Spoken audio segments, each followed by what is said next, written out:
other way. They pack well, there's less air, it's more dense, zero spoilage, and they feed out better. Next slide. This is, we're taking them into one of our barns. Next one. Now, this is where my guys and I disagree. I cut them off differently than they do, but you'll develop your own technique. But in this case, they set them down and cut them off. Which I don't understand. I cut them off when they're hanging in the air. You just go around it, and then you cut the end off, set it down. That's the feeder right there to go around the end. Next slide. Oh, I got to go backwards. By the way, see this? See this? You ask about these we found that when we put this chop pouch, pre-cut material, the material that varies from about 3 inches to 6 inches, but there's no 12 inches and 9-inch material, which is part of the reason it packs more in each bale, which takes less plastic to wrap each bale, but you're getting more pounds in each cube. But we actually found it came off so fast, the sheep were pulling out through these holes and wasting them, so we were forcing them to feed out the bone. So that's the kind of four-man way of forcing off the hole. And it sort of worked. And they really like this feed. Trust me, they like this feed. They do well on this feed. And if you're looking at the feed samples on the next slide, and that's back over to the other place. This is the tall one. See, sticking up. None of our shorter ones, but the 4-foot ones only don't stick up above the top of these things. We set them on end when we put them in the feeder. They seem to feed out better that way. Next. Stay here because there's a story here. What's the good news about silage? Now, if you'll go through the second page, there's somewhere towards the second page, there's a thing that says disadvantages and advantages. Yeah, thank you. Can't even remember what I wrote. The advantages is you get to cut grass earlier. You don't have to wait until it's a little drier because you don't have to get it so dry. That's the advantage number one. You do get better feed because you get less leaf loss, and if you can see by the little spreadsheet where he was talking about how awful it was, the Iowa hay, our average samples we had this year had a TDN of 64, 66, and ADF, we even had one ADF that was less than 30. Do you see that in there? It's got, I've highlighted it in brown. It's down to 26, and the feed value of 158. That's grass, legume, silage. Actually, legume grass, I think, was the last one. A little more legume than grass. Probably white clover, which would account for the low fiber content. But this is, our ewes need zero grain through the winter that they're going to lamb out on grass. Our biggest worry is they're going to get too fat. That's a worry. Never had that problem before, but now we have that problem. Especially when you're using Dorper Roanoff ewes, they'll get too fat in there. So that's the good part. Better feed, you can cut it quicker, because you don't have to let it get to mature, so the moisture content goes down, so you don't have to dry it, because you have to dry it for so long. We normally cut it day one.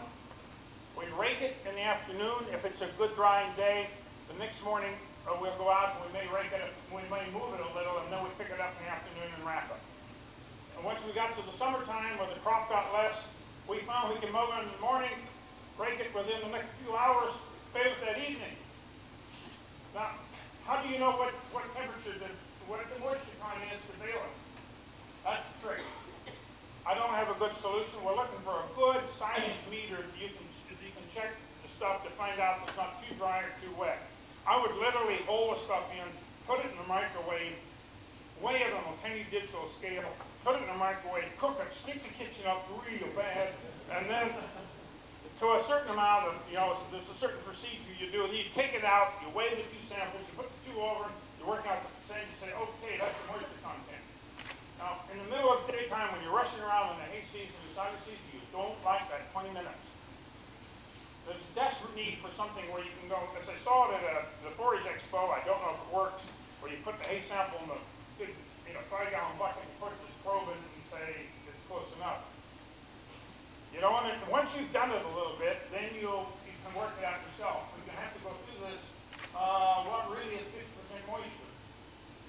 And it's hard. I mean, it's literally, we found it dried up so fast midsummer here at times, because you know we had all that rain and it turned dry. It would dry up so fast, we began raking the moisture in. We'd go out in the morning, 5 in the morning, while the dew was on, I'd raking it in so it wouldn't dry out on the inside. So we give us time to, because sometimes we'd start at 55% moisture, and by the evening we were down to 30%. I mean, 11:30 in the morning, we're done. yeah. Now it is lovely, the part of, you don't see all the waste, you don't see all the, and it's great to be able to say, day 1, day 2, I'm off the field.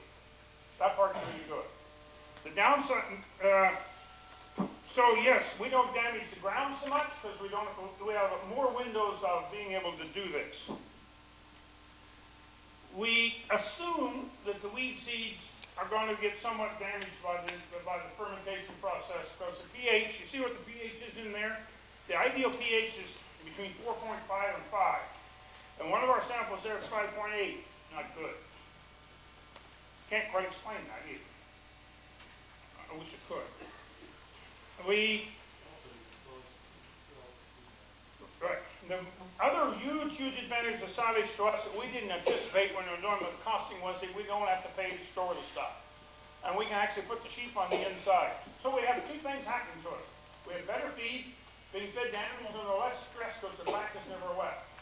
They're not standing in mud, they're not standing in snow. Well, they got a little snow in the blizzard we just had.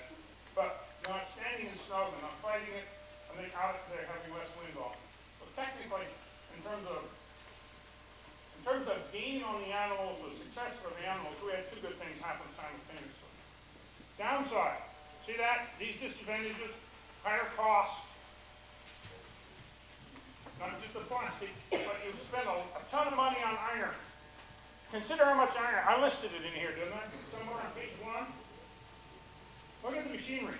Okay, you had to have a mower. Well, we already got that, but you still have to have one. You have to have a rake. You have to have a more expensive rake, a basket rake ideally. You have to have a round baler, and frankly, I've invested in one that's got a pre-cutter if you could afford it. But it takes a little more power to drive it. Pre-cutter takes power. You got to have a wrapper, that's 27 grand, 20 to 27 grand, and 20 to 30 grand. Now you got to have to haul it, you got to have a loader that handles it at the back end. With the squeeze, there's one another 2.5 grand. You know, we're beginning to get some serious money here. Then you got to have trucks to haul it around and so forth and so on. See, that's the problem. It's real sort of iron time and banker loan time. That's fact. And then, I didn't put it down there. You know, I reckon the rake, baler, mower, wrapper. The baler will only cost about $4,000 or $5,000 in the ordinary baler. That was a worthwhile investment. Anyway, that's the problem. The other downside, the last one, see it there? Where is it? Number 2, page 2, down at the bottom, last column. That's why this picture is here. We had 60, was it 60 in here, Colin? It was. 56 ewe lambs in here of our smallest ewe lambs being fed in here. Now, you can ask the question, why do you got your ewe lambs exposed to the outside and have those on the inside in that big shed? I blame that poor thinking on my guys.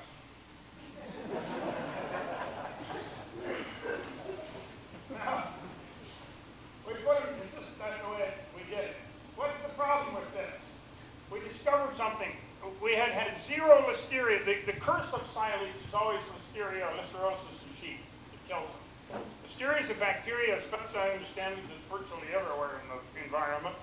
And when it gets on silage, whether it's moist air, it will start to build up, and after it's been there a little while, the sheep get enough of it, they die. Sheep and goats are particularly sensitive to it compared to cattle. So you have a lot more losses to sheep and goats than to cattle. So the lambs in the summer or something of this nature, which would not be a good thing, is ferment a little. Because of all the water in the higher moisture Baleage, the ewes can't eat as much. Because they're handling too much water. And you can see the results there. I thought we were going to have drier results. See the moisture content? The high was 67. We had one of them down to 49. And you can see I divided the samples up into with a pre-cutter and baler and otherwise. And we did the second batch. The pre-cutting one was the second group. We were, in theory, getting smarter. I don't know about that. And then, yes, sir. How much time do you have between the batch